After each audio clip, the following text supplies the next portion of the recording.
Então, na parte anterior, a gente havia discutido, o que a gente vai estar procurando agora são problemas, né, a resolver nesse problema de muitos corpos, né, e aqui a gente vai discutir ao menos 3 maneiras de você fazer isso. Uma do ponto de vista dos químicos, outra do ponto de vista dos físicos, e outra do ponto de vista de materiais. Né? Você vai ver que há verdadeiras batalhas do ponto de vista de conceituais, né, sobre qual das metodologias seriam as mais acuradas, né? Os químicos não gostam do tipo de estratégia que os físicos fazem, os físicos acham que as estratégias do químico não são tão extensíveis assim para os problemas de interesse nosso. Então, o pessoal de materiais que acaba aproveitando de ambas as partes, né, para poder, de fato, fazer o que é importante, que é pensar e projetar esses novos materiais. Então, mas antes de chegar nesse problema, eu só queria dar uma palhinha sobre o que faremos, né, na prática amanhã, que, essencialmente, eu não sei se vocês já exploraram esse tipo de... Deixa eu fechar esse aplicativo, né? Mas o que a gente vai estar fazendo para ter uma primeira noção quanto à solução da equação de Schrödinger, né, para diversos casos, que seria, né, isso mais do ponto de vista qualitativo, né? Então, o que a gente tem aqui é diferentes tipos de potenciais, que a gente pode ver por aqui, né? Deixa eu pegar começar com o caso, por exemplo, harmônico, né? Você tem um potencial harmônico em série, e a gente consegue olhar quem é a função de onda em termos da posição e da dispersão da energia em função, né, do meu vetor de onda, né? Então, a ideia aqui é poder estar variando, né, por exemplo, a massa ou a diferentes números de potenciais que você tem, e para cada valor para a solução, né,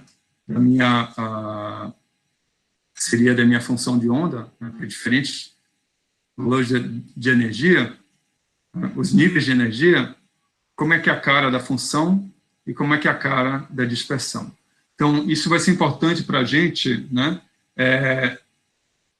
não, vai ser amanhã, tá? Eu estou vendo aqui da questão. Então, vai ser importante para a gente criar uma intuição física, né? Eu sei que vocês, muito provavelmente, já fizeram isso em quântica, né? Que é resolver alguns casos do ponto de vista numérico, né? Mesmo analítico, né? Mas aqui o que a gente vai estar procurando saber é a formação, por exemplo, se eu tiver um caso de uma parede, né? E tiver seja ela, eu posso mexer, por exemplo, e criar uma situação, né, que vai se assemelhar, por exemplo, eu posso mudar aqui a altura, a separação entre as que eu estou querendo, né?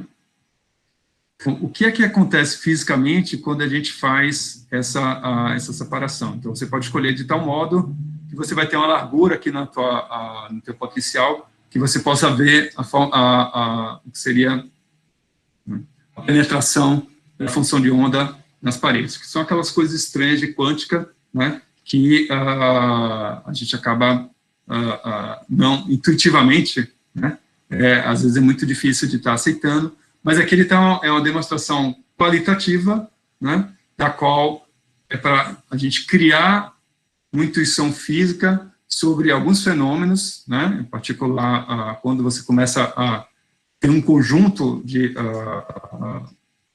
por exemplo, a partícula livre, essencialmente você não tem nada, né, quando você vai para um potencial do tipo coulombico, né, qual que é o efeito disso em termos da função de onda? Né? Da mesma forma, a dispersão da energia em função do K. Então, é criar uma intuição física sobre cada um desses processos. A gente vai fazer isso amanhã com mais calma, mas só para mostrarem para vocês que a ideia é, de novo, criar uma intuição, um melhor entendimento, né, de quando você sai de um átomo e chega a um sistema estendido, que é o que a gente vai fazer, no final das contas, usando as estratégias que eu havia comentado anteriormente. Né?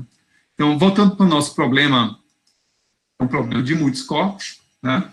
Então, a ideia aqui é, de fato, tá olhando sobre diversas perspectivas. Eu vou falar rapidamente sobre uma estratégia que os químicos usam bastante, ainda hoje, né? Uma estratégia que é o mais comum na física, que seria a teoria do funcional da densidade, e, finalmente, como aproveitar ambas as estratégias para poder fazer o design de novos materiais. Então, o nosso problema é resolver a equação de Schrödinger, né? Só que é um problema de muitos corpos. Bom, que esse problema, vamos redefinir, né, nossa equação e o que é que a gente está procurando. O que a gente está procurando é a energia total do sistema. Né? Por que eu procuro isso? Se eu conheço a energia total, né, se, por exemplo, eu tenho para o mesmo material, duas diferentes fases, né, e a energia por átomo de uma das fases é menor do que a outra, então significa que, do ponto de vista termodinâmico, essa fase ela vai ser a mais estável. Né? Então, termodinamicamente, seria a fase que a gente estaria vendo. Então, eu consigo também variar essa energia em função do volume, e a derivada dessa energia em função do volume, por exemplo, ela vai me dar o módulo de compressibilidade, então, a propriedade mecânica. Então, só olhando para variações da energia total, eu consigo descrever várias propriedades do meu sistema físico. Então, é isso que a gente vai estar procurando, a energia total. Então, tem uma conferência famosa que acontece a cada 2 anos em Trieste, na Itália, né? Ela se chama Total Energy. Né? Então, essencialmente todos os métodos que a comunidade, tanto da física, química e de materiais, acaba desenvolvendo para melhorar cada vez mais a nossa possibilidade de estar calculando essa propriedade. Né? Então, se eu tenho energia total, se eu faço a derivada dessa energia total em relação às coordenadas, eu tenho acesso às forças. Né? E aí eu posso fazer, inclusive, até uma dinâmica molecular de primeiros princípios, ou seja, uma dinâmica molecular da qual as forças são descritas por interações eletrônicas. Né? Bom, então,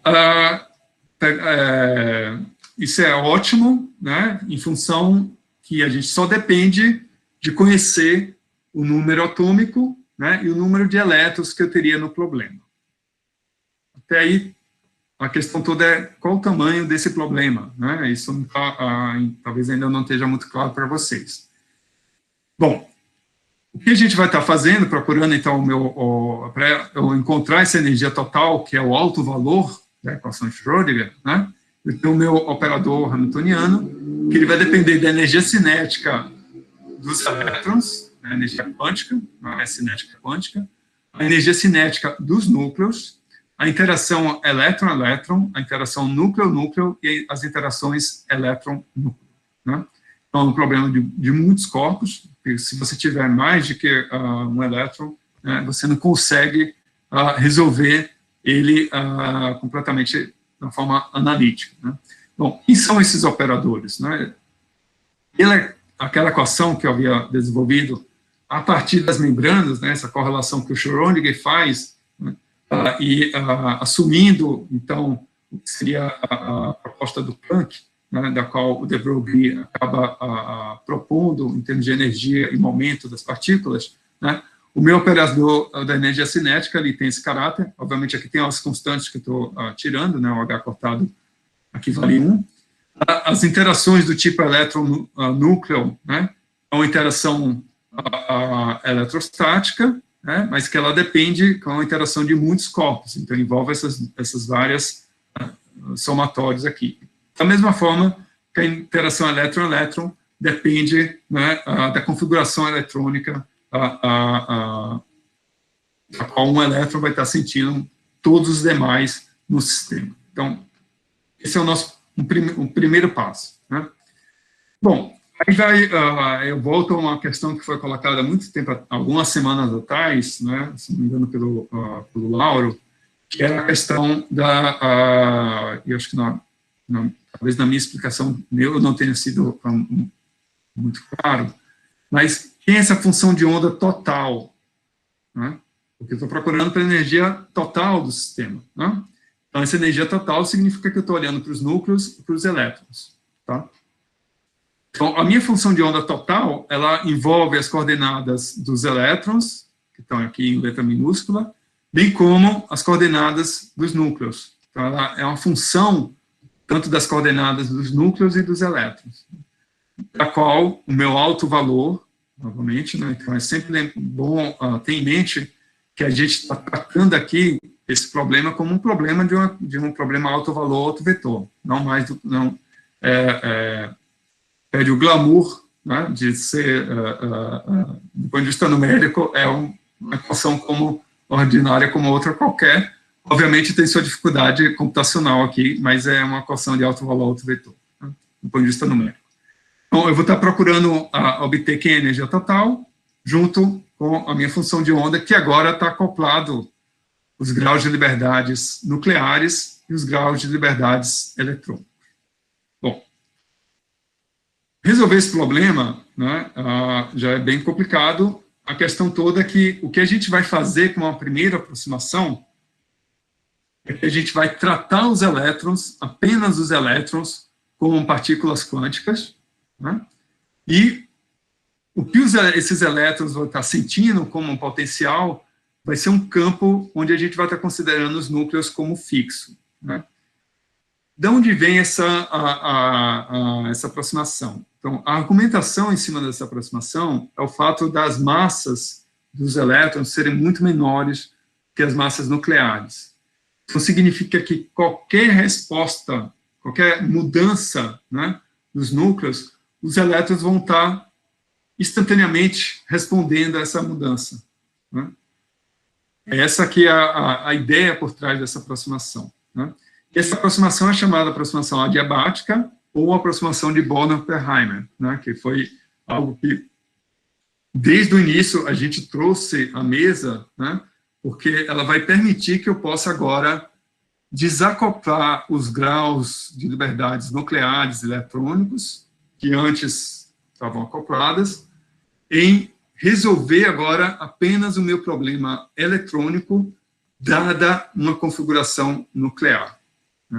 Eu acho que, então, espero que esteja claro, né, essa aproximação e o poder que ela traz, né, que essencialmente eu estou me livrando, em parte, não me livrando, mas quebrando o meu problema, né, em duas partes. A primeira é que eu vou reescrever, né, vamos colocar aqui, então, esse sentido adiabático aqui é que você não tem acoplamento entre as diferentes superfícies eletrônicas, e, portanto, isso acaba não afetando os núcleos, né, o movimento dos núcleos para uma dada superfície eletrônica.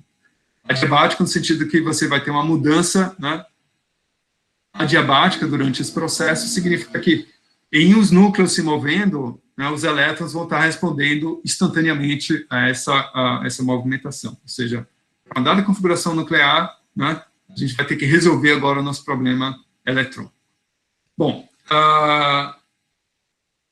nesse sentido, né, nessa aproximação, a nossa equação de Schrödinger total, né, ela está escrita dessa forma. Eu vou assumir essa relação, né, ou seja, que a massa eletrônica ela é muito menor do que a massa dos núcleos.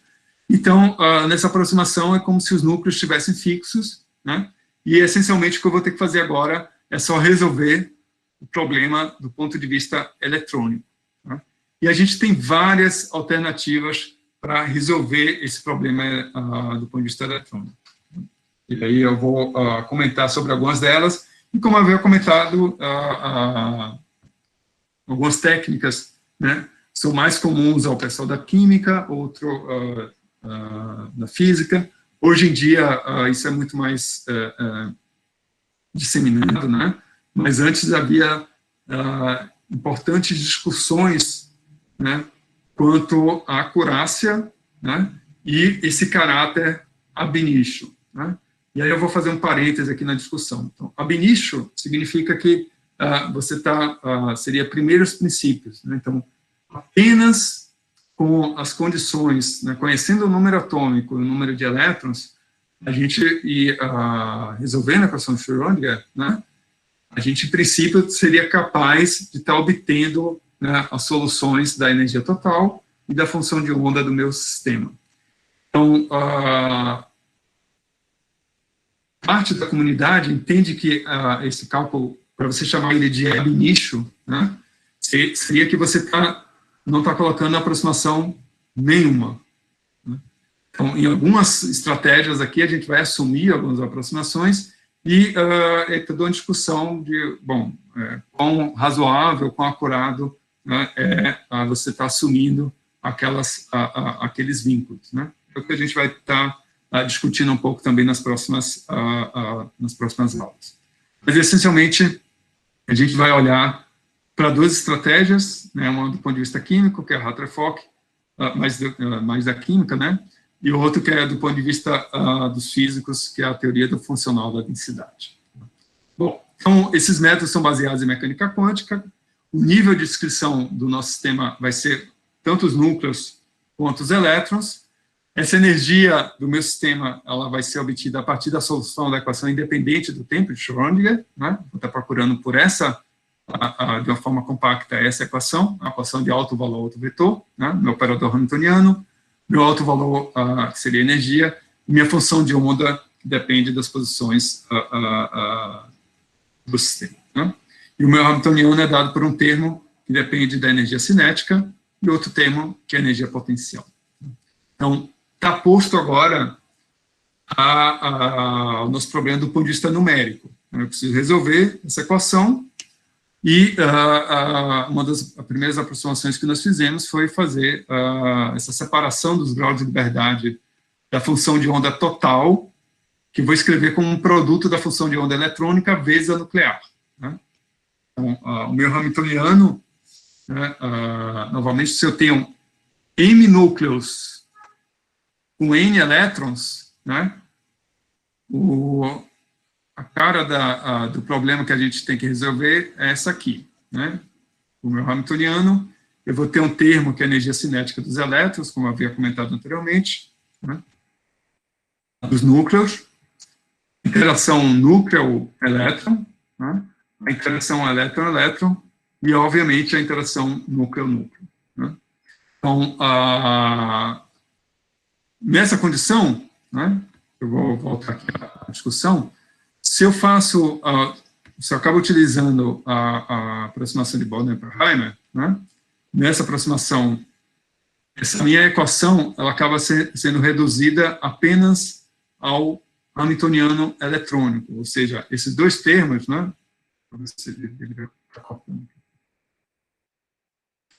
esse está errado, na verdade, deveria ser, esse corte deveria estar aqui, né, da mesma forma que essa interação dos núcleos, a gente está falando apenas da interação nuclear aqui. Então, essencialmente, o que eu teria é a gente teria que resolver agora a solução do ponto de vista dos elétrons, e não é que eu simplesmente joguei fora a função de onda dos núcleos, não. Essencialmente é que, para o primeiro passo, eu resolvo o problema eletrônico, então eu vou ter minha função de onda eletrônica, né, é uma dada configuração nuclear, que eu consigo, né, também resolver do ponto de vista quântico, né, se for necessário, né, inserir a função de onda nuclear. E a função de onda total, então, vai ser o produto da função de onda nuclear vezes o eletrônico. Tá?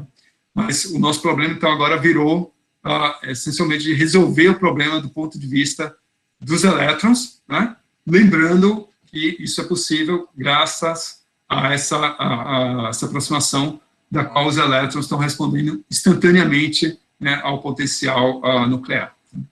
E que esse potencial da qual esses núcleos vão estar, ou melhor, que os elétrons estariam expostos, né, seria pela configuração, né, das cargas dos núcleos. Né? Então, essencialmente, para uma dada configuração nuclear, né, essa interação núcleo-elétron vai ser dada pela disposição espacial, né, dos núcleos no sistema. Bom, então minha solução agora ela vai ser muito mais fácil, né, que eu não teria tanto o termo da energia cinética nuclear, né, nem da interação núcleo-núcleo. Então, meu problema eletrônico, né, ele vai acabar sendo resolvido. E agora a pergunta toda é como resolver isso do ponto de vista na prática, né? Bom, então, a gente conhece o caso do átomo de hidrogênio, né, que vocês muito provavelmente ou estão fazendo, farão, já fizeram ou farão, né, e a gente consegue resolver isso de uma forma analítica, né?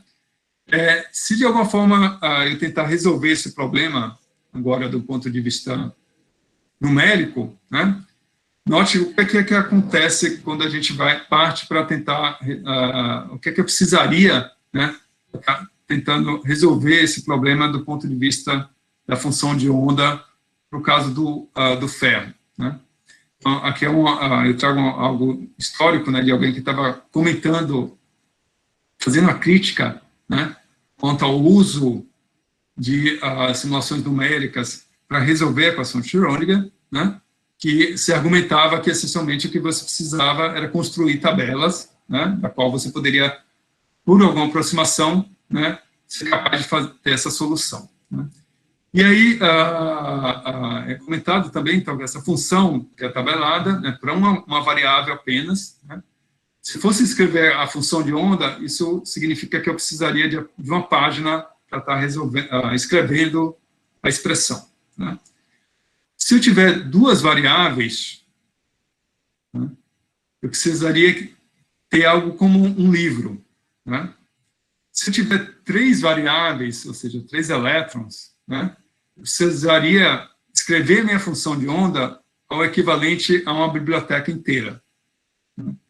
Então, se eu fosse pegar de apenas um único, né, a função de onda de um único átomo de ferro neutro, que é uma função de 78 variáveis, né, significa que a gente teria que ter algo de 10 a 78 entradas.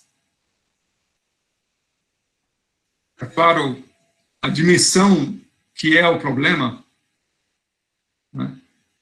Então, para um único caso, um único elétron, né, você consegue escrever seria a função de onda explicitamente numa página. 2, você precisaria de um livro para estar escrevendo isso. 3, o equivalente a uma biblioteca. Para o ferro, um único átomo, né, você precisaria de 10 a 78. Né? Então, mesmo numericamente, né, é um desafio tremendo a gente conseguir resolver isso, né, e, portanto, isso mesmo dentro de algumas aproximações, né. Então, o que a gente vai tentar fazer aqui é estratégias para fugir, né, ou resolver esse problema de muitos corpos. Bom, então, a primeira aproximação que é feita é chamado o método campo médio, né, que, essencialmente, ele trata de um modelo, que é um modelo de partículas independentes, esse aqui é o modelo proposto pelo Hartree, né, da qual cada elétron, e aí isso é importante esse cada, porque a gente está falando de um único elétron, né, dentro daquele contexto, a configuração eletrônica, então vou estar olhando para cada elétron separadamente, né, e vai estar se movendo dentro de um potencial efetivo, que é dada pela interação dos núcleos, que nesse momento estão fixos, né, uma dada configuração nuclear, e o efeito médio da repulsão desse elétron com todos os demais elétrons do sistema. Então, nesse modelo, né, um modelo de partículas independentes, o meu potencial médio de repulsão ele vai ser dada pela repulsão eletrostática, que é a densidade de carga média de todos os elétrons do sistema. E eu consigo obter que esse potencial a partir da equação de Poisson. A solução da equação de Poisson me traz, né, a informação sobre que esse potencial de repulsão, da qual aquela configuração eletrônica ela estaria atuando sobre um elétron, bem como a configuração nuclear, né? Então, e aí você vê que são partículas independentes, né? Por isso eu vou poder, cada função de onda dos meus diferentes elétrons, né, eu posso escrever minha função de onda total como produto de cada uma dessas funções de onda. que é exatamente isso que eu coloco aqui. Então, no método de Hartree, né, a gente vai estar procurando a minha função de onda total eletrônica, né, e vai ser o produto da função de onda de cada um dos elétrons, e cada um desses elétrons aqui, ele está sob a ação de um potencial efetivo, um campo médio, que vem da reposição eletrônica dos elétrons, bem como, né, a configuração nuclear, que é uma interação atrativa, né. Isso faz com que a gente consiga, né, do ponto de vista formal, mostrar que elétrons específicos eles vão estar ocupando orbitais específicos. Então, por isso que é muito interessante o pessoal da química. Entretanto, né, a gente, nessa proposta, você não inclui correlações eletrônicas, então, problema de correlação entre elétrons, bem como a função de onda, ela não são antissimétricas, ou seja, no Hartree, você não satisfaz ao princípio de Pauli, que é você ter o mesmo estado, né, ao menos spins distintos, né?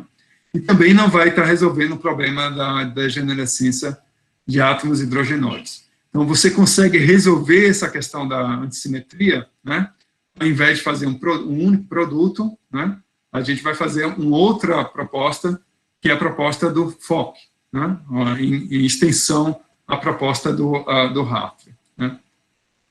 Essencialmente, mostrar que, como o elétron férmion, né, então é indistinguível, a minha função de onda ela pode ser escrita como combinações lineares, né, trocas entre elétrons. Então, por exemplo, aqui você tem a função de onda do elétron 1 está na posição R1, do elétron 2 na posição R2 e as demais, e aqui a gente troca. Então, antes, a função de onda desse elétron 1 estaria no equivalente à função de onda do elétron 2, né, e a função de onda do elétron 2 na posição do elétron 1. Então, simplesmente troquei, né, como a gente não consegue distinguir entre um e outro, né, essa é a proposta.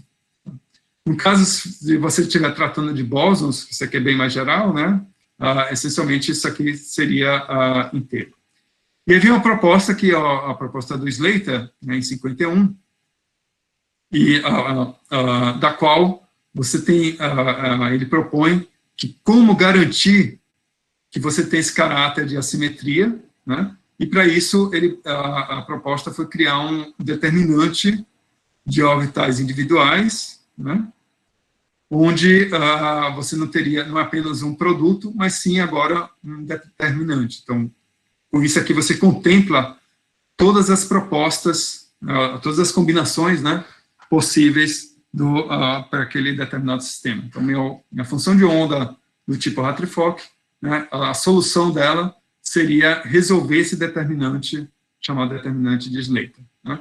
Então, o Slater, só fazendo um outro parêntese, né, uma das pessoas que introduziram cálculo de estrutura eletrônica no Instituto de Física, né, ele foi aluno do Slater, né, ele fez doutorado no MIT, o professor Luiz Guimarães, e o Slater foi, ele antes era, acho que da Universidade de Harvard, né, e por alguma questão de brigas internas lá, ele atravessou a avenida, né, foi para a MSF, acabou indo para o MIT, foi ele junto com outro pesquisador que criou o departamento de engenharia de materiais no MIT, né, foi criado por uma combinação de física. Então, desde o início, eles sabiam a importância que não era simplesmente uma metalurgia, ou os cursos usuais, né, eles viam materiais sob um ponto de vista de quântico, de física fundamental, né. Então, o Slater foi quem iniciou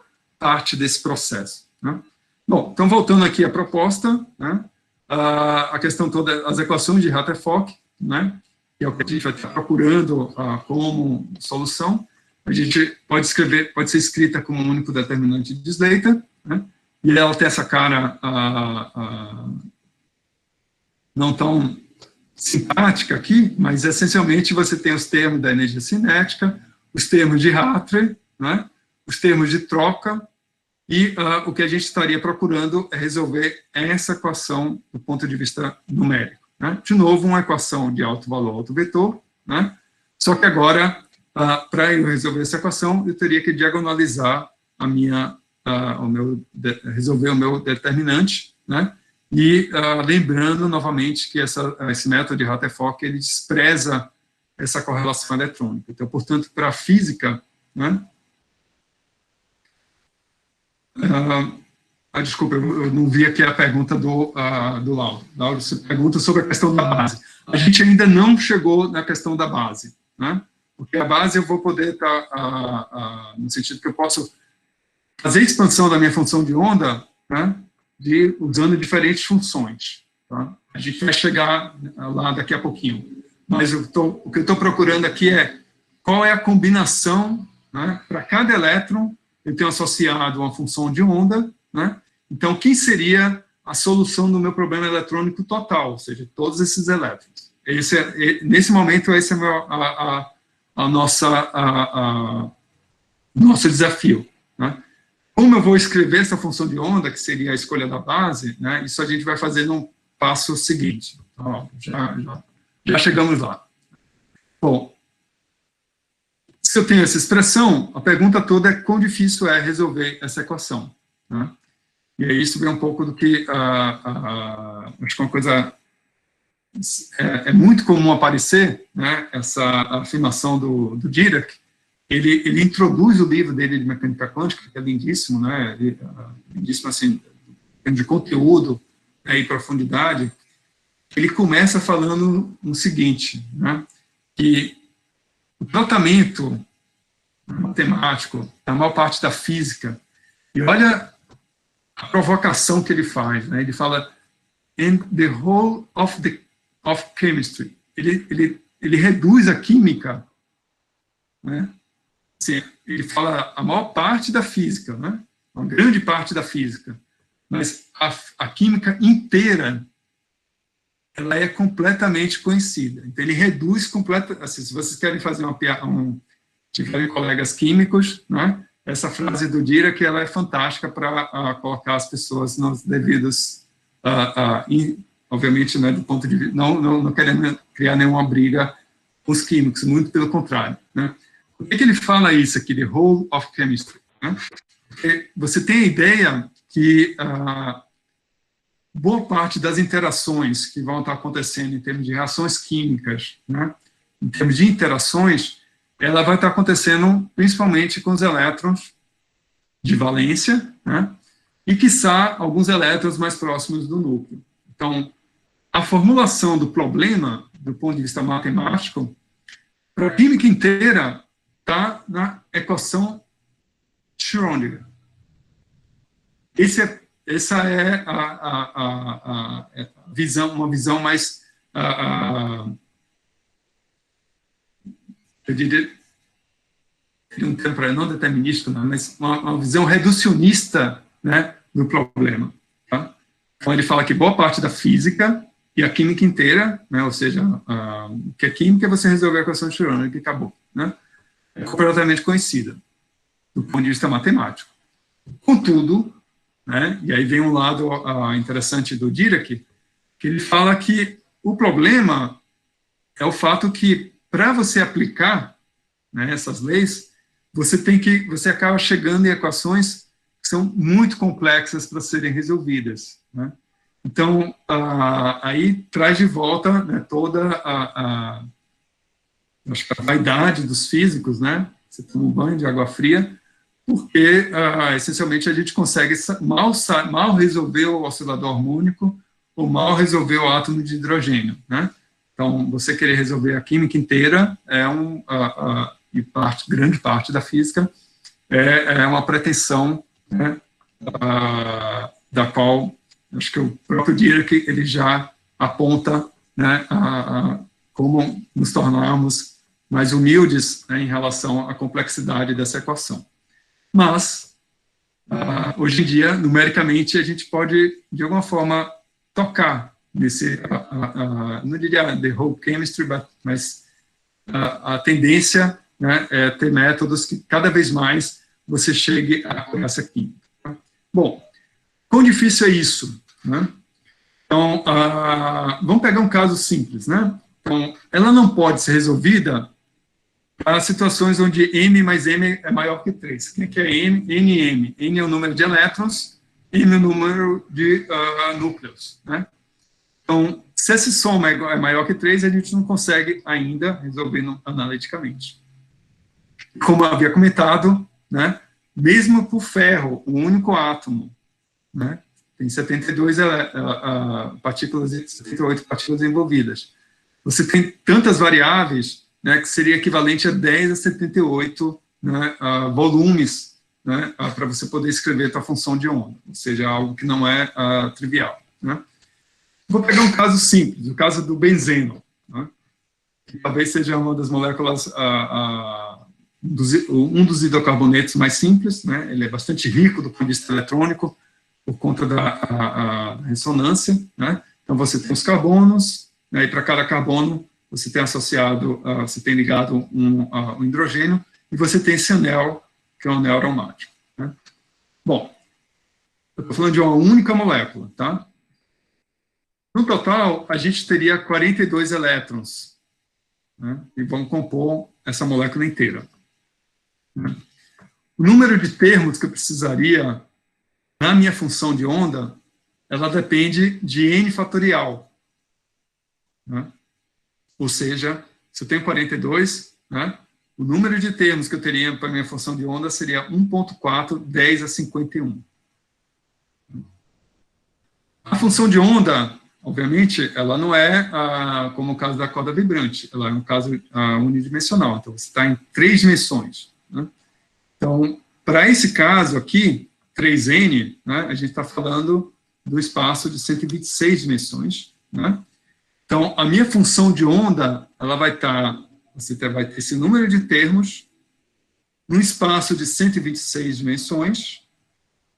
Então, note que esse objeto, função de onda, ele é extremamente complexo, porque, primeiro, pelo volume que é de informação que a gente tem, né?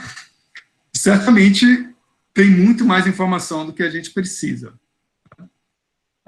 Afinal de contas, o que a gente está interessado é na energia total, né? Então, resolver o problema sobre o ponto da função de onda, né, essa dificuldade do ponto de vista numérico, né?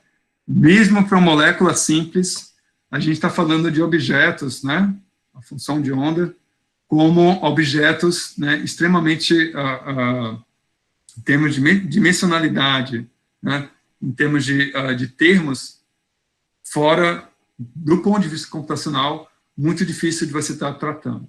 Tá? Benzeno, caso mais simples possível que você possa imaginar.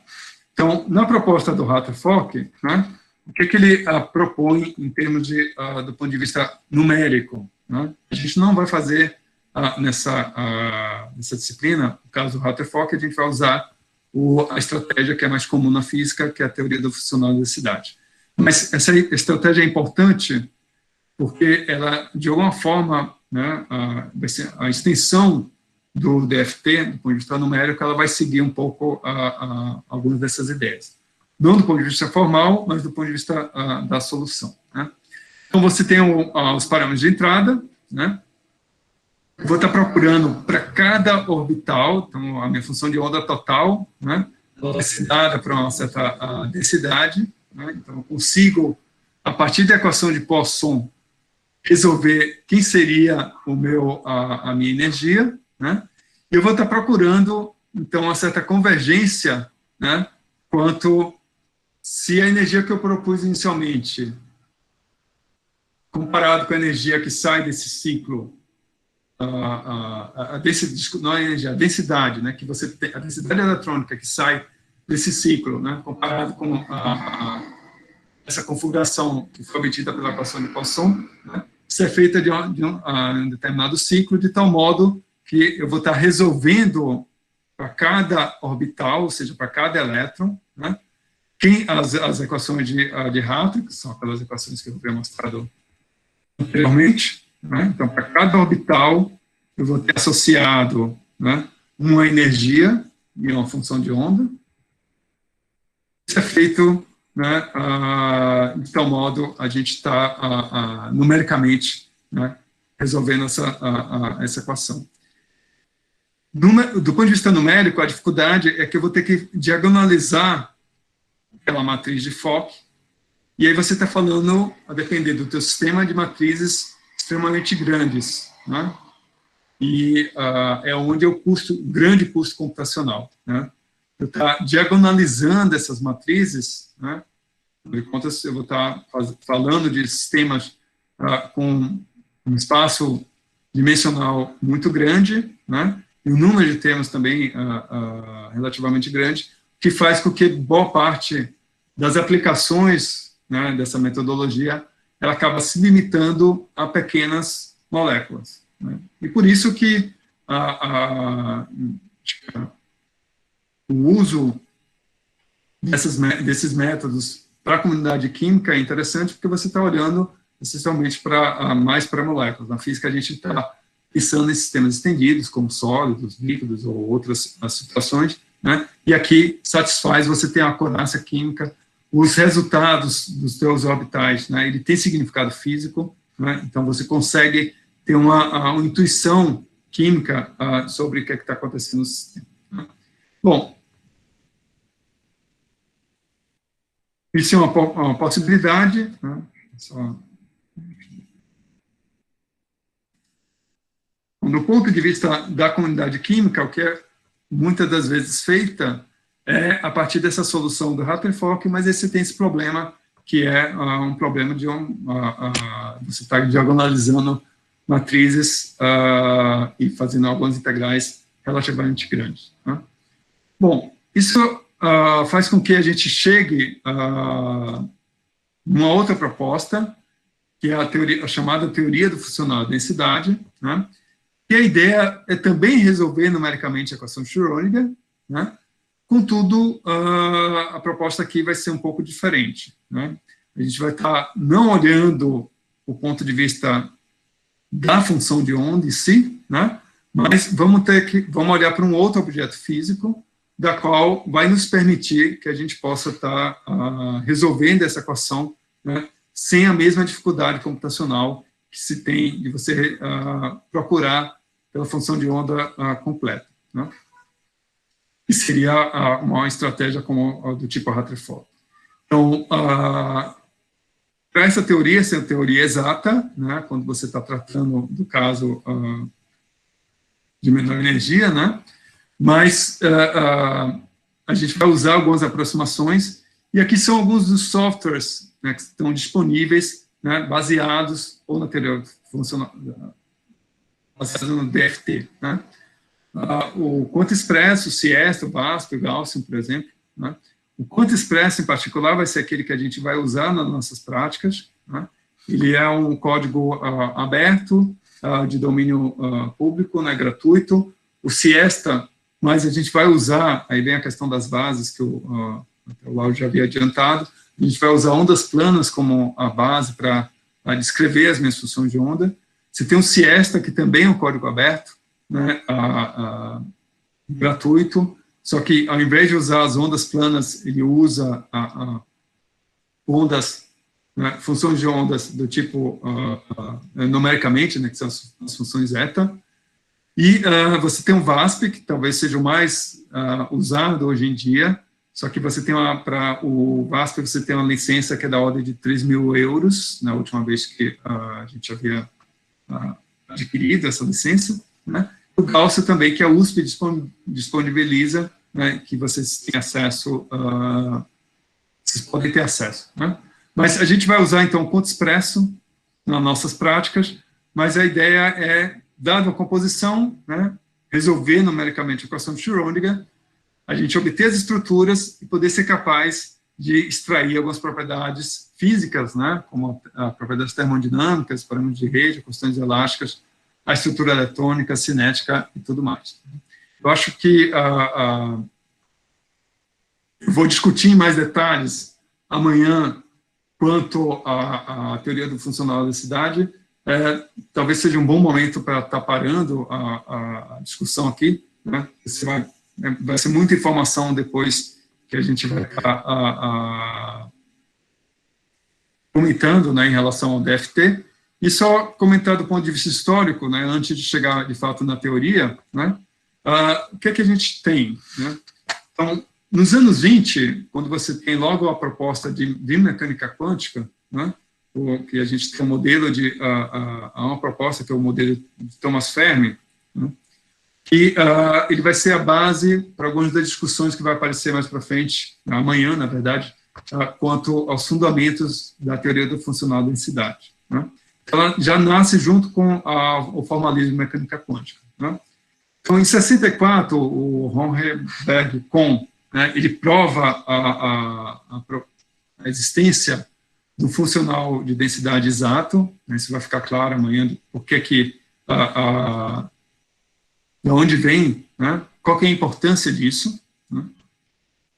Em 65, o próprio Kohn, né, junto com Chan, ele propõe um esquema que é chamada a equação de Kohn-Chan, né, o algoritmo de Kohn-Chan, né, da qual vai permitir que a gente agora, a partir do princípio variacional, né, consiga ter acesso à energia fundamental do meu problema, né, de uma forma unívoca, né, e nos idos dos anos 70 e 80, né, por conta dessas duas contribuições, o Kohn, ele acabou ganhando o prêmio Nobel, né, de Química, né, onde há algumas propostas para poder estar, de fato, usando o DFT, a solução de problemas de interesse, né, solução de problemas de materiais, por exemplo, né. Em 85, você tem a incorporação do DFT na dinâmica molecular, que é a chamada dinâmica de Capra-Pinello, né. Então, todos os anos, o Robert Carr e o Parnello, né, eles, essa semana é a semana que tem o anúncio do prêmio Nobel, né. Então, eles são fortes candidatos a receberem o Nobel, muito provavelmente de Química, né, em função dessa contribuição, né. Então, aqui, por que isso acaba sendo tão relevante quanto o que o Kohn, né, obteve, né? Que se eu sou capaz de fazer uma dinâmica molecular a partir de um cálculo um cálculo quântico acurado para sistemas os mais diversos possíveis, né, não só limitados a moléculas, significa que eu consigo prever reações químicas, eu consigo prever propriedades de materiais, eu consigo verificar o comportamento desses materiais em função da dinâmica do tempo, né, em função das propriedades termodinâmicas e propriedades mecânicas desse sistema. Então, foi uma contribuição que, de fato, foi um turning point, né, no uso da teoria do funcional da densidade, né, para a dinâmica molecular, né. Depois eu vou contar uma historinha engraçada aqui sobre o Kappa-Pinello. Bom, em 88 também tem propostas de funcionais, vocês vão entender melhor amanhã, para a gente obter as propriedades químicas. E se você pensar assim, qual que é o artigo mais citado da física, né? O artigo mais citado da física não é o artigo do Einstein, nem do Bohr, nem de Feynman, né? O artigo mais citado da física é o artigo que propõe um funcional para essa teoria do funcional da densidade. Se você olhar assim, do número de citações, de longe, né, são ordens de grandeza, eu acho que deve estar hoje na ordem das dezenas de milhares, né, de citações. Também outro forte candidato, né, ao prêmio Nobel. Em 98, o Walter Kohn, né, ele ganhou o prêmio Nobel em Química. Se eu não me engano, ele faleceu no ano passado, né, em 2018, né? Em 2019 a gente foi feito pela comunidade uma celebração, né, em homenagem a ele, né? Nos anos 2000, você tem uma série de funcionais que estão sendo propostos, né, e depois vai ficar claro para vocês, e certamente vocês podem estar contribuindo hoje em dia, né? Então ainda tem muita coisa, não é nada fechado, seja do ponto de vista metodológico, seja do ponto de vista das propriedades, seja do ponto de vista de software, da aplicação, né, a combinação de DFT com aprendizado de máquina, né, a combinação de DFT para você obter potenciais para serem usados, por exemplo, em dinâmica molecular ou Monte Carlo, de uma maneira mais acurada, né, deixar os químicos mais satisfeitos em relação à acurácia química, né, do ponto de vista numérico, a comunidade que usa esses métodos, se você olhar o Senapad, se você olhar o Santos Dumont, né, esses grandes centros de computação, os maiores usuários, entupindo as filas lá desses supercomputadores, são usuários que usam esses códigos, né, ou usam essas metodologias. Então, é algo que, de fato, ele tem um custo computacional alto, né, tem espaço para melhoras, mas ele tem um poder muito grande, né? Então, o que eu vou estar discutindo amanhã é a sequência em relação a o que é essa teoria da funcional densidade, que eu estou só colocando, fazendo uma propaganda, né? Mas que ela resolve uma série de problemas que, seja do ponto de vista computacional, seja do ponto de vista de estar assumindo algumas propriedades físicas, né? Ele acaba sendo interessante e a gente vai usar bastante em vários dos projetos que vocês propuseram, né? Então, acho que com isso eu vou dar a gente para por hoje. Se alguém tiver alguma pergunta, fique à vontade de estar fazendo, né? Mas a proposta é que amanhã, então, a gente continue com a discussão com o DFT e vamos fazer uma prática que seria mais uma experimentação, né, qualitativa entre alguns comportamentos do elétron confinado a diferentes potenciais e que vai nos ajudar a ter uma intuição física sobre quando a gente estiver fazendo, de fato, esses elétrons em sistemas como sólidos ou moléculas, né? Essa é a ideia da proposta para amanhã, né? Então,